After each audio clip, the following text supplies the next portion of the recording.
What is going on in the Eastern Conference? Did we really just go through an entire regular season of two teams dominating the conference by 10 plus games to now seeing them getting eliminated in the second round? Well, to the surprise of many, the answer to that question is a resounding yes. These were heavy favorites in Vegas to make the Eastern Conference final, and we all know Vegas was not built on the house losing, but here we are. The two favorites are gone, leaving us with a classic playoff matchup from my childhood in the Indiana Pacers versus the New York Knicks. These were awesome battles between Reggie Miller and Patrick Ewing, and now fast forward 30 years, it's a Tyrese Halliburton and Jalen Brunson battle. Now I don't know about you, but I'm here for all of it. How in the world did we get here? Well, let's break it down. The Pacers are waiting. They're coming to town next. The rematch of last year's semis. Just what will be the key to changing how that one ended? I mean, you're going to have a lot of composure, a lot of fight. I mean, they're a good team as well, and we have a long way to go. Good luck the rest of the way. First off, how did the two best teams lose? Well, two reasons. Health, and they were thoroughly outplayed.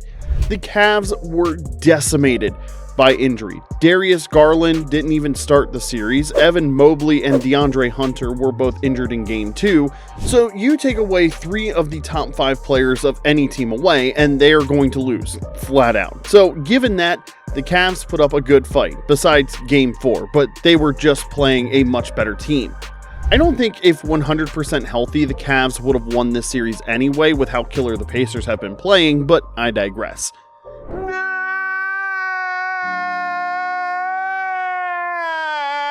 Now, the Celtics. Yes, they had some health issues, but it's hard to use health as an excuse when you're up 20 in 2 games at home and still lose both of those games. The Celtics' philosophy just didn't work this year. Then where do you think it went wrong this year to kind of let that opportunity go away? That's a great question. We didn't play well enough to win this series. Last year, it worked on their way to a title. They worked for open threes and hit open threes. This year was more of a settling and missing threes, and the defense just not the same as it was last year. Now, let's address the 6'9" elephant in the room of Jason Tatum. Yes, he got hurt badly, but they were down 9 with 3 minutes to play when he went down. He was having his best game of the series, but still getting outplayed by Captain Clutch. Now, I had a whole piece written here about how he was underwhelmed and blah blah blah, but honestly, it just doesn't seem right to do, so I will say this.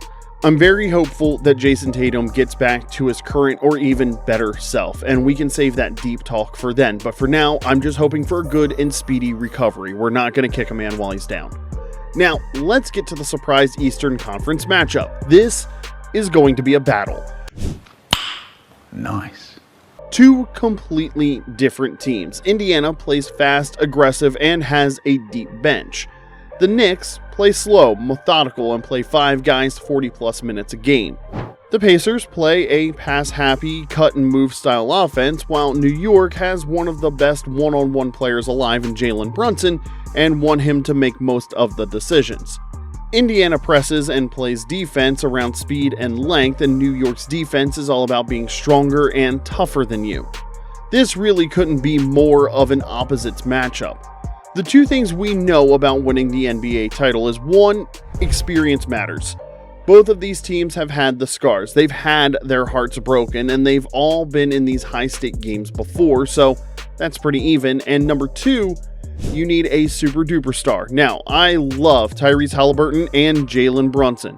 I think they are both superstars and elite players, but neither has carried a team past this stage. Brunson got here with Dallas, but that was Luka's team.